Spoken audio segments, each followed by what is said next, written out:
et nous nous réjouissons de le connaître, nous nous réjouissons de le partager. Lorsque John Henry Western lui a demandé s'il savait déjà où il vivrait après son renvoi, il a répondu qu'il ne savait pas ce que l'avenir lui réservait. « Je suis entre les mains du Seigneur, comme nous le sommes tous. Aucun d'entre nous ne sait vraiment de quoi demain sera fait. » Nous nous posons tous de nombreuses questions dans notre vie. Mais la réponse est que nous sommes entre les mains de Dieu, nous appartenons au Seigneur, l'Église est la sienne, nous sommes convaincus que cela nous fortifie, nous sommes guidés dans les ténèbres par sa lumière. Alors Monseigneur a déclaré, certes, je reste un évêque et le successeur des apôtres. J'encourage les gens, comme je l'ai entendu récemment de la bouche de l'évêque Athanasius Schneider, à prier plus profondément que jamais pour le pape François, pour la hiérarchie du Vatican, tous ceux qui ont l'immense responsabilité de guider l'Église en ces jours.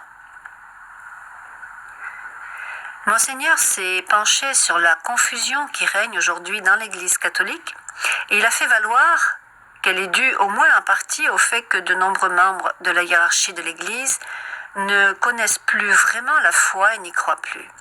Nous savons que nous vivons une époque de questions et de confusion de la foi et que beaucoup de gens s'en éloignent et que beaucoup de catholiques disent « Oh, ils ne croient plus vraiment à ces choses ».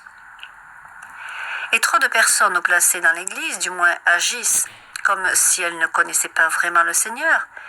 Ils ne connaissent pas vraiment sa mère.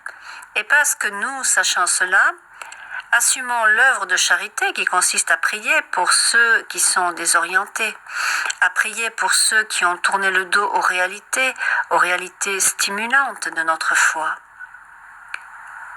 Et enfin, il a confirmé qu'il céderait sa place à l'administrateur nommé par le Vatican et à son éventuel successeur dans le diocèse de Tiller.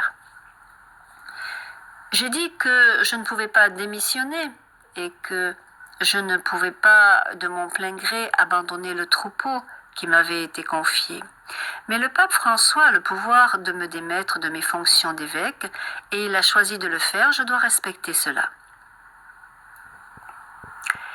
Eh bien, frères et sœurs, notre devoir de fidèles catholiques est de prier, de jeûner pour cet évêque martyr pour notre temps, pour cette fin des temps mauvais. Bien sûr, il ne s'agit pas de la fin du monde, il s'agit de la fin des temps qui sont, nous le voyons, vraiment mauvais. Les guerres, l'apostasie, un premier sceau, deuxième sceau de l'Apocalypse, qui sera suivi par le troisième sceau, qui est celui de la famine.